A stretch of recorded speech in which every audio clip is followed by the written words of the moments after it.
visus sutikti čia, Klaipėdos miesto savivaldybės Imanuelio Kanto viešojoje bibliotekoje.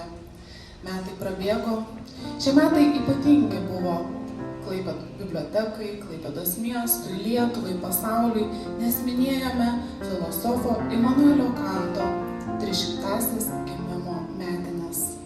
Vyko daug renginių, susitikome daug įdomių žmonių. Ar galima sakyti, kad nėra tam tikro objekto, kad jo nebėra, jeigu tas objektas yra gyvas klaipėdiečių širdise, klaipėdiečių sąmonėje, klaipėdiečių sieloje? Kanto biblioteka, kuri pirmoji pradėjo minėti jau Prūsijos kunigaikštystės 500 metų jubiliejų, ir yra tas kultūros židinys, būtent ir to atgimimo Švento Jono bažnyčios.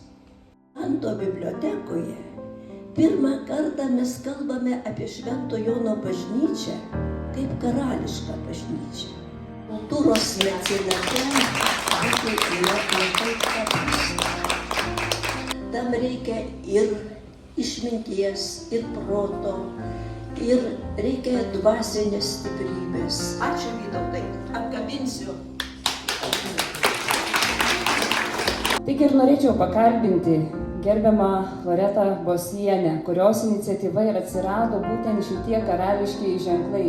Ir dar kartą pabrėžti, kad tokių žmonių, kurie puoselėja kultūros paveldą, kurie ieško tų karališkųjų ženklų, ne tik tai ieško, bet ir realiai įamžina, visa tai yra labai nedaug.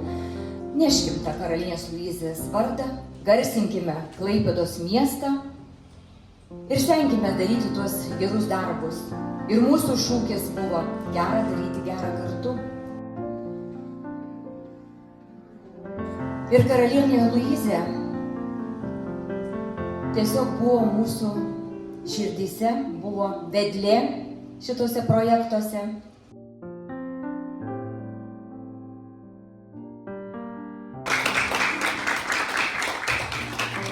Altorius, kampe ten tokia lentelė. O karališkų ženklų tikrai labai reikia.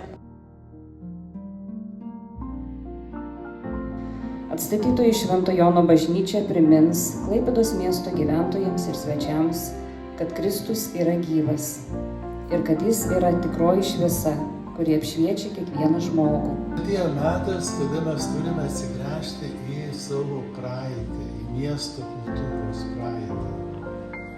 Ir mes turime pradėti leisti šaknis. Ir tai bus teisingas, pats teisingiausias kelias. Suleisti šaknis, tai yra kurti tradicijas. Tai tie karališki ženklai, kurios inicijavo mūsų gerbiama miela mylima Loreta Bosienė, jau tai yra pradžia, kad mes norime gelmės, mes norime tikrumo, mes norime tiesos, mes norime žmogiškumo. Ta dvasia miesto, iš tų atkurtų objektų, iš tų tokių ženklų, kurie būtent identitetą kūrė miesto, tai buvo mums svarbiausia. Mes turime kurti dieną, kurioje būtų mūsų širdis, mūsų meilė. Tada bus viskas gerai. O širdis, kurią klaipėdiečiai turi atkurti, yra Jono bažnyčia. Dovana Loretai.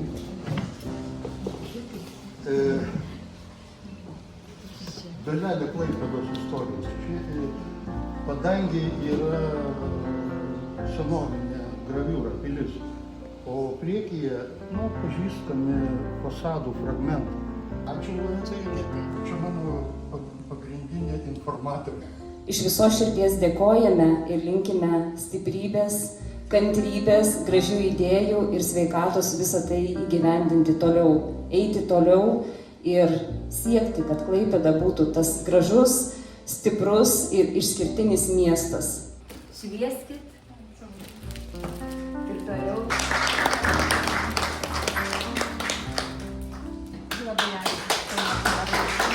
Kad šitas adventas pripildytų džiaugsmo mūsų visų širdis, kad mes galėtume gražiai sutikti Kalėdų šventę, kad Viešpats Jėzus Kristus vėl užgimtų mūsų kiekvieno širdyje. Ponai, broliai Benediktai. Kalėdinė